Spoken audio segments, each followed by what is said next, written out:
Good morning, I'm Nivareti Manu, and this is your morning news fix for Friday, 8th of May. In this update, signs New Zealand's fiscal path will become increasingly untenable if our existing pension settings remain. An OECD snapshot of our economy suggests without reform, health, long-term care and pension costs will lift by around 5% of GDP by 2060. But it says upping NZ super contributions and means testing could counter this. Simplicity Managing Director Sam Stubbs says it's a huge problem that needs to be addressed urgently. He says at this rate, by 2060, all of our income tax will only be able to pay for health and national super, with no money left for anything else. City Rail link cost concerns are reigniting calls for a shake-up to the way we approach infrastructure. The project's former boss, Sean Sweeney, claims the build could have been completed at half the estimated $5.5 billion. It sparked Infrastructure Minister Chris Bishop to announce a full review of the project after it's opened later this year. Civil Contractors New Zealand CE, Alan Pollard, says Sweeney's views line up with broader overspending concerns, and he says we have a tendency to favour bespoke design over standard design and to over-engineer. A promise to reinvest cash collected from tourists visiting conservation land back into nature. A bill has been lodged promising major reforms aimed at speeding up the DOC sign-off process for concessions on conservation land.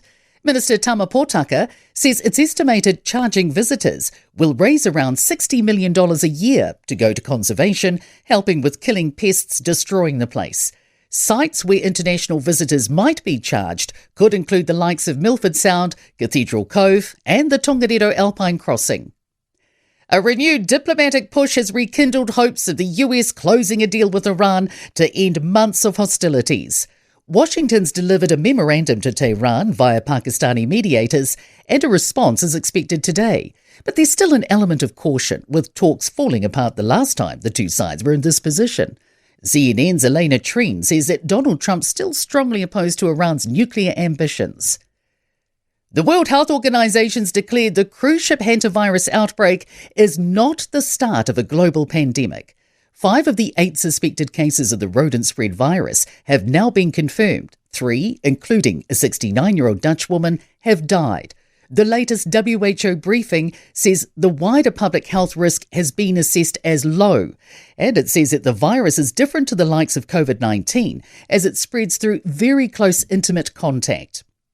In sport, a stark message from New Zealand rugby chair David Kirk around Moana Pacifica's future.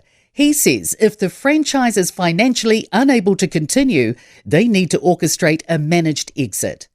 The Dolphins have trounced the Bulldogs 44-12 to open round 10 of NRL League. They trailed 12-4 before scoring 40 unanswered points. England is set to appoint former Australian cricketer Marcus North as their first foreign national selector ahead of next month's Test series against New Zealand. I'm Nivareti Manu. That's your latest news fix. We'll be back with the next update at midday from the Newstalk ZB newsroom.